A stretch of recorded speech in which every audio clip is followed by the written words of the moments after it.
Hello everyone, it's Harry here from Hannah and Eastwood Get Real.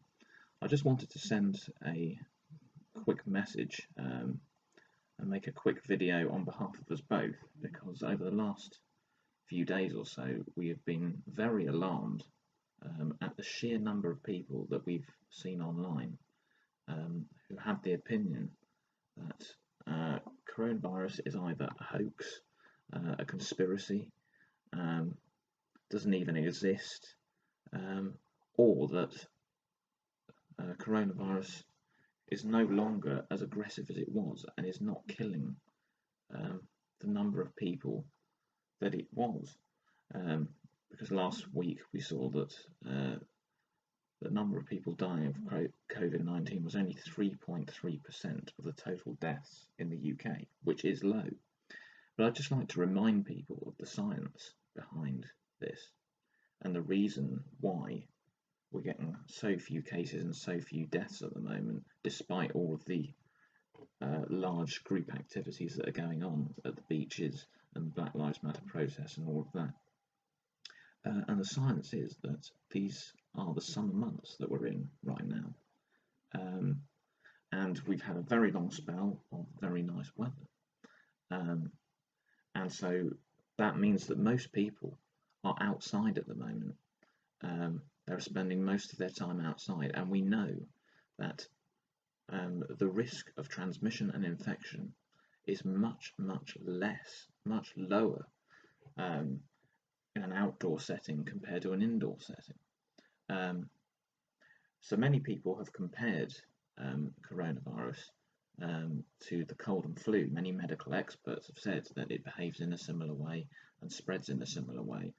And if we look at the cold and flu viruses, they also are a lot less prevalent in the summer months. I mean, I can't remember the last time I had a cold in the summer. It obviously happens, but there's no doubt that the number of cases in the summer months is dramatically lower than in the winter months.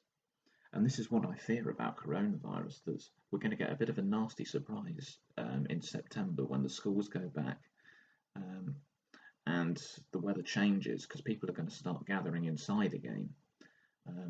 If you think about Freshers' Flu, for example, when Freshers students, first year students, off the back of the summer holidays, go to uni, and in the first week they take part in a number of indoor events in very close proximity with other people, and you get an outbreak of Freshers' Flu. And I fear that this is exactly what's going to happen with coronavirus, and people are making the mistake of looking at the statistics and seeing how low the deaths are, and they think it's lost its aggressiveness and isn't spreading through the population anymore. So we need to be very vigilant because that is the science. I've just explained the science behind what's happening now. And as I say, if we're comparing coronavirus to cold and flu, we can assume, it has to be assumed, that in September and in the winter months, we are going to get an outbreak. So that's the seriousness of the situation we're in. However, I do agree that a lot of people online and a lot of people in general, or most people, think that the situation we're in currently is absolutely diabolical. We cannot continue to close down parts of the country and parts of the economy in this whack-a-mole strategy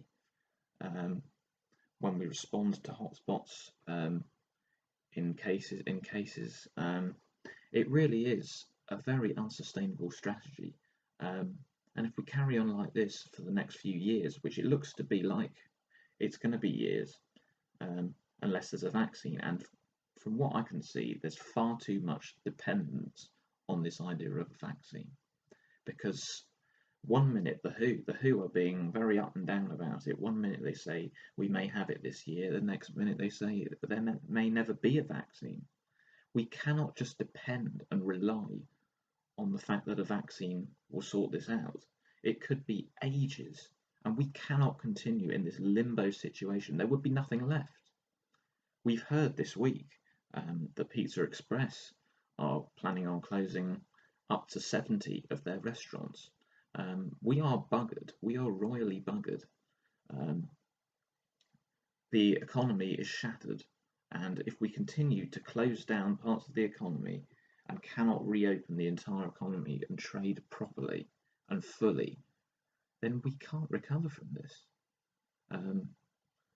So seriously, this is the crisis that we're in. So once again, both of us are pleading and begging. It is a matter of begging now to the government to please consider and at least read the Independent Sage report on a zero COVID strategy. I had a look at it the other day, and it makes a hell of a lot of sense, and it's quite simple to do. And it's contrary to what a lot of people think, which is that it would require another full lockdown. It doesn't.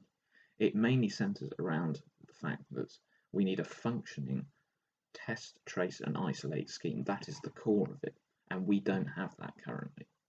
No matter what they say, I know Boris Johnson has said we've got a world-beating system, but that is a load of nonsense. We haven't. We have not got a functioning system working. So we can't control and get this virus down to zero, which is what we've got to do. We have got to eliminate this virus, because otherwise, if we carry on with this whack-a-mole approach, then we are all finished. Seriously. So please, I'm begging the government. So that's our message. That's our message to the government. It's zero COVID, or we're all buggered. That's the reality. And our message to the public is, please don't get too complacent and think that this virus has gone away. I fear that this second wave could be catastrophic, because people clearly don't think it's a threat anymore. And if they say we need to do some even strict social distancing measures, they're not going to be doing it. People are not going to bother because they don't think it's a threat. So please remember the science. And the coronavirus has a higher mortality rate than the flu virus. And as for the idea of a conspiracy, this is a load of nonsense, as far as we can see. This is happening globally. We are all reacting to this very seriously, so there must be something. It must be serious. It's too far-fetched at this point to suggest that this whole coronavirus outbreak is a whole conspiracy or global control mechanism or whatever.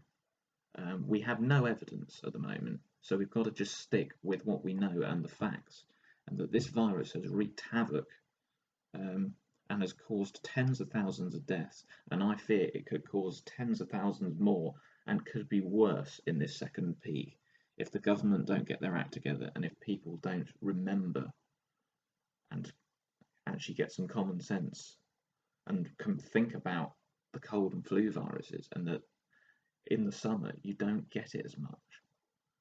So those are our messages.